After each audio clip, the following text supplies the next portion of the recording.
Un jour, alors que la femme de chambre faisait la vaisselle, sa patronne est venue la voir et lui a demandé de bien s'occuper du déjeuner, et de tout laisser comme elle l'aime, car elle allait rentrer à la maison pour un déjeuner familial. La femme de chambre dit qu'elle fera tout, elle a juste besoin de savoir à quelle heure elle arrivera. Elle a dit qu'elle serait de retour à midi, et a demandé à son mari, qui était à côté d'elle, de garder un œil sur la cuisine, car elle avait demandé à un plombier de réparer une fuite qui coulait depuis plusieurs jours. Il accepte, et veut ensuite savoir si elle va déjà au travail, et quand elle dit oui, il lui demande de laisser la clé à la maison, car il avait perdu la sienne. Elle accepte et leur dit au revoir à tous les deux. Lorsqu'elle finit de partir, il regarde la femme de chambre différemment, puis va l'embrasser en disant qu'il avait hâte d'être seul avec elle, et ensemble ils parlent mal de sa femme, se plaignant qu'elle avait mis trop de temps à partir. Puis, il parle à sa maîtresse de l'arrivée du plombier, craignant de ne pas avoir le temps d'être seul avec elle. Mais elle dit qu'il y aura du temps, et que tous les deux en profiteront beaucoup, et même s'il a toujours peur qu'il n'y ait pas de temps, elle continue d'insister pour que tous les deux profitent de ce moment. Puis ils quittent la cuisine en s'embrassant et vont dans la chambre. Ils y passent un long moment, et quand ils sortent, ils entendent quelqu'un frapper à la porte. Alors il répond, lui demandant de se préparer et de se taire.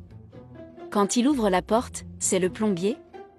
Il se présente alors et dit qu'il travaille pour William, le mari confirme alors et lui demande de venir pour savoir ce qui se passe depuis plusieurs jours.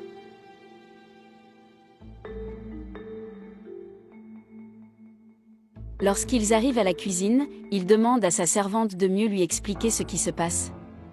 Elle lui explique alors ce qui se passe dans l'armoire de l'évier, et il commence alors à vérifier quel est le problème.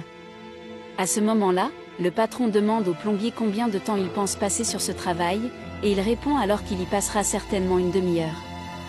Le patron lui demande alors de se mettre à l'aise, car il doit réparer quelque chose dans la pièce, puis il demande à sa femme de chambre de l'accompagner, car il ne pourrait pas le réparer seul, elle accepte et l'accompagne dans la pièce. Laissant le plombier seul dans la cuisine.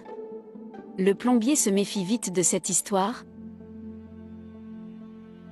Et 2 heures plus tard, après avoir attendu longtemps le retour de son patron, le plombier, déjà fatigué d'attendre, décide de s'en prendre à lui pour récupérer l'argent du service, et fait alors le tour de la maison.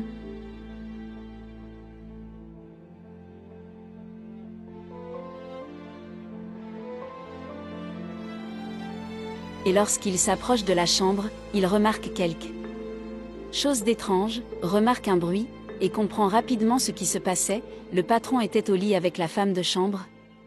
Il ne savait pas quoi faire, attendre un peu plus longtemps ou frapper à la porte, mais il a vu qu'il n'y avait pas d'autre moyen que de frapper vraiment. Très décidé, il décide alors d'appeler le patron, et lui explique qu'il a terminé le travail, et qu'il doit s'en aller. Le patron lui demande alors d'attendre juste un moment. À ce moment-là, le plombier retourne à la cuisine et le patron le suit. Il explique ensuite qu'il y avait effectivement un problème de plomberie, mais qu'il l'avait déjà résolu, mais que comme il devait rester sur place plus longtemps que prévu, il devait facturer un supplément. Le patron, un peu gêné, a accepté et a dit qu'il demanderait à sa femme d'envoyer cette somme supplémentaire.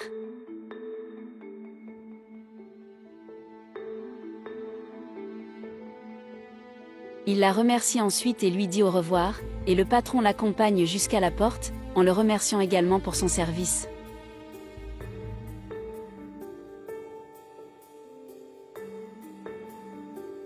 Lorsqu'il referme la porte, il se montre tout inquiet auprès de sa maîtresse, disant que le plombier se serait certainement douté de tout. Et elle est d'accord, disant que vraiment, par la façon dont il l'avait regardé, il avait certainement été suspicieux. Il s'énerve alors sans savoir quoi faire, car le plombier était un ami de sa femme, et lui dirait certainement tout. Et sa maîtresse lui répond qu'elle l'avait déjà prévenu qu'à tout moment quelqu'un allait les soupçonner tous les deux, et qu'il serait même impossible de faire le déjeuner à cette heure-là, qu'il n'aurait jamais le temps de tout préparer avant l'arrivée de la maîtresse, car il était presque l'heure pour elle de rentrer chez elle. Et il ne sait pas quoi penser, il est tellement inquiet. Il décide alors de rejeter la faute sur le plombier, et elle est d'accord, dit que ce serait la meilleure option et qu'elle devrait dire que comme il a mis trop de temps à résoudre le problème, il n'avait aucun moyen de lui préparer le déjeuner. Il accepte alors, et dit que ce serait vraiment la meilleure chose à faire, et qu'il l'attendrait dans le salon en espérant qu'elle ne se doute de rien. Il part ensuite attendre sa femme dans le salon. Alors qu'il était dans le salon à attendre sa femme, il entendit la sonnette de la porte, et lorsqu'il répondit, c'était sa femme. Après l'avoir serrée dans ses bras, elle dit que le travail avait été si important qu'elle avait failli ne pas arriver pour le déjeuner, et se rendit à la cuisine en disant qu'elle mourait de faim.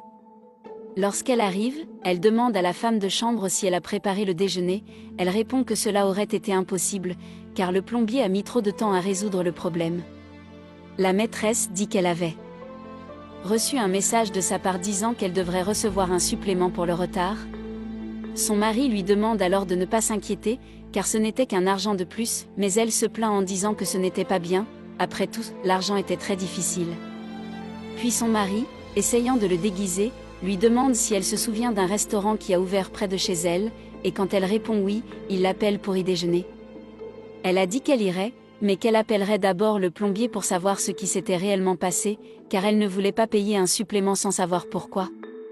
Son mari insiste pour qu'elle laisse cette histoire derrière elle, car ce n'était rien d'important, et l'appelle une fois de plus pour qu'elle aille au restaurant, et qu'il puisse manger. Elle accepte alors et dit à sa servante qu'elle n'a pas à s'inquiéter, car elle lui apportera de la nourriture. La femme de chambre le remercie alors, et les deux vont finalement déjeuner ensemble au restaurant.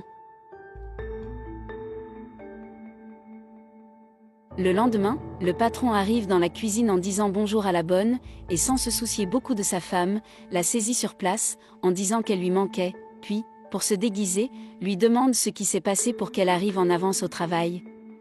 Elle répond ensuite que, comme c'était un jour férié, il y avait moins de bus qui circulaient, et qu'elle devait donc arriver tôt pour ne pas manquer l'heure. Puis, regardant le corps de la servante, il lui demande d'aller chercher un café, et pendant qu'elle le prépare, il commente que sa femme est encore au lit en train de dormir, mais que bientôt elle se réveillera pour prendre aussi un café. Lorsqu'elle lui tend le café, il la remercie et elle retourne à ses activités dans la cuisine, tandis qu'il reste à proximité, bavardant et commentant le nombre de choses qu'il devait résoudre ce jour-là. Dans la chambre, la femme, qui était déjà réveillée, cherche son mari, mais se rend compte qu'il s'est déjà levé.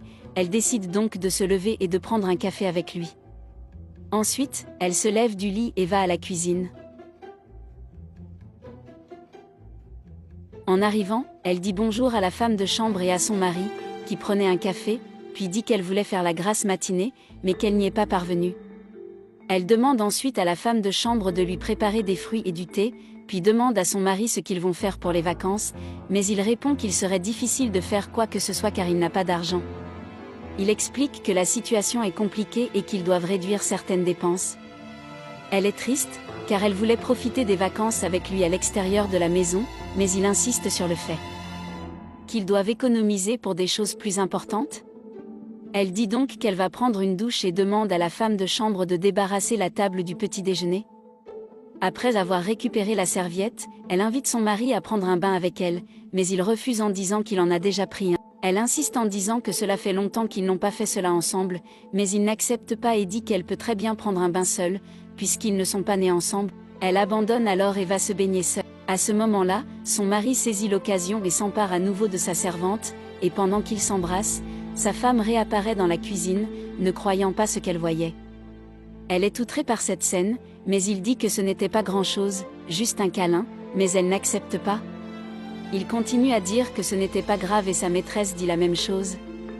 Mais elle ne peut pas l'accepter, elle ne peut pas croire qu'il embrasserait sa bonne comme ça sans aucune intention, et peu importe combien il a insisté sur ce mensonge, elle ne pouvait pas le croire, et elle est devenue de plus en plus en colère contre eux deux, demandant s'il n'avait pas honte de faire ça sous son nez. Mais comme il n'arrivait pas à convaincre sa femme, il a décidé de lui dire toute la vérité, et sans mesurer ses mots, il a dit qu'il était amoureux de la servante et qu'il voulait tout quitter pour être avec elle. Sa femme ne pouvait pas croire ce qu'elle entendait. Elle s'est alors mise encore plus en colère, et a dit que c'était un homme horrible, qui lui accordait toujours toute l'attention et faisait tout pour entretenir cette maison. Mais il lui dit grossièrement qu'elle pouvait même le faire, mais que la maison était à lui, et ils restèrent longtemps à se disputer sur ces choses, tandis que la bonne entendait tout tranquillement. Mais l'instant d'après, elle encourage le patron à jeter sa femme hors de la maison, et il accepte immédiatement. Sa femme n'en revient pas de ses bêtises, mais il insiste pour qu'elle sorte de là immédiatement. Et sans même la laisser prendre ses affaires, il l'envoie hors de la maison avec seulement les vêtements qu'elle porte, et comme si cela ne suffisait pas, ils lui disent des choses absurdes en partant. Et après avoir fermé la porte, sans aucun remords, il va vers sa maîtresse et l'embrasse, et ensemble, ils commémorent le départ de sa femme de la maison, et disent qu'ils ne pouvaient plus supporter de vivre avec elle, sans pouvoir vivre ensemble, mais que maintenant ils pouvaient s'aimer en paix. Et pour commémorer ce moment, ils vont tous les deux dans la chambre. Un mois plus tard, il se rend dans la cuisine le matin et demande à sa nouvelle femme si elle a fait du café pour eux, mais elle lui répond que non, car elle vient aussi de se réveiller. Il se plaint ensuite qu'elle n'a jamais fait de café pour lui deux. Elle lui demande alors pourquoi il ne l'a pas fait lui-même, puisqu'il avait les mains pour le faire. Il continue ensuite à se plaindre en disant qu'elle passe toute la journée sur son téléphone portable, et elle lui répond qu'il devrait comprendre qu'elle est maintenant la patronne. Il a ensuite dit que si les regrets tuaient, il ne serait pas là, car il regrettait déjà d'avoir quitté son ex-femme pour elle. Elle s'est mise en colère une fois de plus à cause de ce qu'elle a entendu de sa part, et a dit que s'il était vraiment ennuyé, il devrait appeler son ex-femme pour s'occuper d'eux. Triste, il se rend dans la cuisine, et en ouvrant le placard, il se rend compte que de l'eau s'écoule de l'évier dans le placard. Il en parle à sa femme qui lui répond qu'il devrait appeler à nouveau le plombier pour résoudre ce problème une fois pour toutes. Il part donc appeler le plombier. Un peu plus tard, alors qu'il a quitté la maison, le plombier frappe à la porte et sa femme va ouvrir. Elle commence alors à lui expliquer que le tuyau de l'évier n'arrête pas de mouiller le placard, et qu'elle ne comprend pas pourquoi cela se produit, et qu'elle veut donc qu'il y jette un coup d'œil pour pouvoir enfin régler le problème de plomberie. Il a dit qu'il allait jeter un coup d'œil, et pendant qu'il se préparait, il a demandé des nouvelles de son ex-beau-père et elle a répondu en disant qu'elle ne vivait plus là, et qu'elle était la responsable de cette maison, puisqu'elle en était maintenant la maîtresse. Il était embarrassé, mais a continué son travail. Puis elle lui a demandé de continuer à réparer la plomberie, pendant qu'elle allait prendre un bain. Et il a dit d'accord. Il resterait là et le réparerait pour elle, et c'est ce qu'il a fait.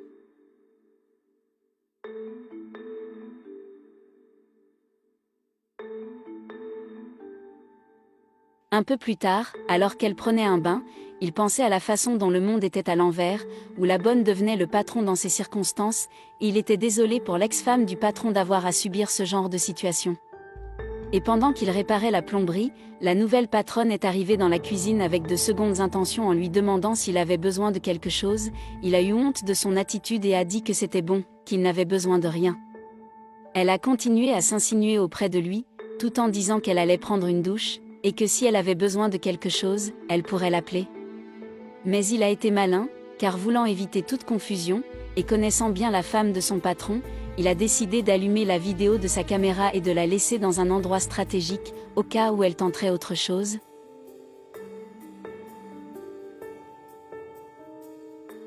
Elle revient une fois de plus, maintenant seulement en serviette, demandant à nouveau s'il avait besoin de quelque chose ou d'aide. Comme il a dit non à nouveau, elle lui a demandé s'il était sûr, et que s'il changeait d'avis et avait besoin de quelque chose, elle laisserait la porte de la salle de bain déverrouillée afin qu'il puisse y aller et lui parler. Lorsqu'elle est partie, il s'est retrouvé à parler tout seul du comportement de sa patronne, et à faire remarquer que la caméra de son téléphone portable enregistrait tout comme preuve qu'il ne faisait rien de mal. Et il a continué à faire son travail. Au bout d'un moment, il finit enfin son travail et se dit qu'il va partir, car il sait que s'il reste, il va faire des histoires. Et après avoir rangé ses affaires, il décide de partir tranquillement, en disant qu'après il réglera tout avec son patron, et sans faire de bruit. Oui, il sort par la porte du salon pour que son patron ne le voie pas.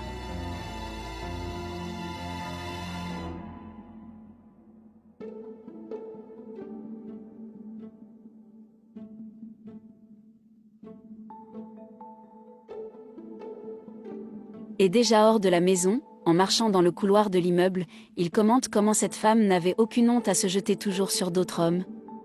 À ce moment-là, il décide d'appeler son ex-fiancée et de lui raconter tout ce qui s'est passé dans cette maison. Et quand elle répond, il la salue et lui dit qu'il était dans son ex-maison en train de réparer une fois de plus le tuyau de l'évier de la cuisine, et après qu'ils aient fait des commentaires sur le fait qu'elle ne vit plus là, il demande où elle vit, parce qu'il aimerait vraiment lui parler. Elle lui donne alors sa nouvelle adresse, et lui dit qu'elle pourrait s'y rendre lorsqu'elle quittera le bâtiment. Il accepte alors et se rend chez elle.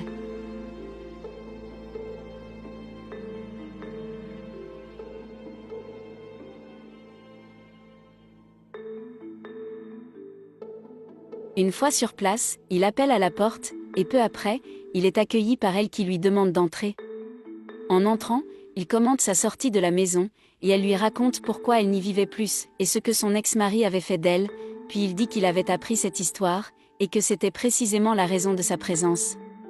Puis il a commencé à lui raconter tout ce qu'il avait vu ce jour-là, tout ce que son ex-mari avait fait avec la bonne, et qu'il avait trouvé les attitudes des uns et des autres étranges, mais que, comme cela ne le regardait pas, il avait jugé préférable de ne rien dire, même s'il n'était pas d'accord avec tout ce qu'il avait vu là. Et il a dit qu'aujourd'hui l'ex-employé s'était jeté sur lui, l'insinuant et le provoquant, mais que par précaution, il avait décidé de tout enregistrer. Il sort donc son téléphone portable pour lui montrer, car il ne pensait pas que ce qu'ils ont fait tous les deux était correct.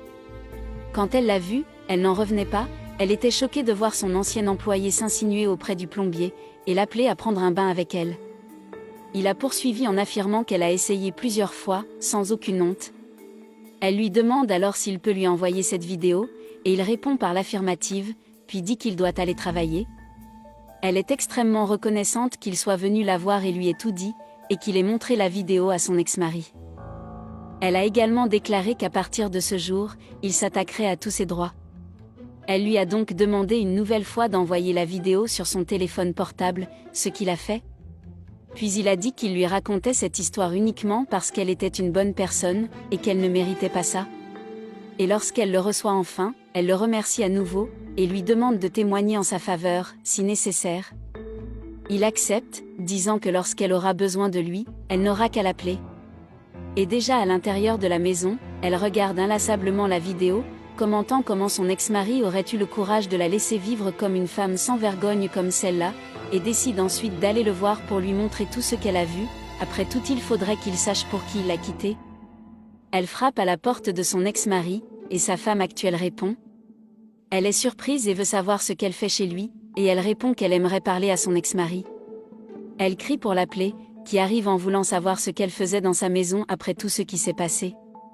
Et elle commence par demander s'ils ont eu des problèmes de plomberie à la maison. Puis son ex-employé dit que ce n'était pas ses affaires.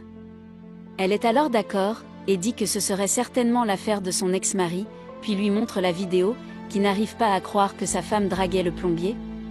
Elle tente de le nier, en disant que c'était un montage, mais il n'y avait aucun moyen de le tromper, tout était très clair sur qui elle était vraiment. Et trouvant cette situation amusante, son ex-femme commente même qu'elle aurait appelé le plombier pour prendre un bain ensemble. L'épouse actuelle continue d'essayer de s'expliquer, disant que tout n'était qu'une mise en scène, et que tout a été monté par son ex-femme pour qu'il puisse revenir vers elle. Puis l'ex-femme a dit qu'elle allait faire valoir ses droits, que cette maison était aussi la sienne. Mais il a dit qu'elle n'avait droit à rien, et elle réplique en disant qu'elle l'aurait fait, que la justice répondrait, puis prend le téléphone de la main de son ex-mari, et part en disant que les deux se méritaient et qu'ils devaient rester ensemble. Lorsqu'elle part, les deux hommes poursuivent la discussion, mais il est impossible de nier que cette vidéo était vraie, et que sa femme actuelle voulait le tromper avec le plombier. Il était malheureux, surtout parce qu'il allait tout perdre au profit de son ex-femme. Elle essayait de le convaincre que tout cela était un complot de son ex-femme pour se remettre avec lui, mais bien sûr il ne pouvait pas croire son histoire, elle voulait vraiment le trahir avec le plombier. Et il n'arrêtait pas de dire qu'il ne saurait pas comment ne pas perdre ses biens au profit de son ex-femme. Alors, sans aucune préoccupation, elle a répondu que c'était son problème, et qu'elle ne s'impliquerait pas dans cette situation, puisqu'il voulait croire que cette assemblée, qui a résolu tout cela seul. Et seul dans le salon, pendant que sa femme va dans sa chambre, il se lamente d'avoir vécu cette situation compliquée et d'avoir fait le pire choix de sa vie. Seul, il se demande comment il a pu avoir le courage de tout jeter en l'air pour vivre une aventure avec quelqu'un qui n'en avait rien à faire de sa vie.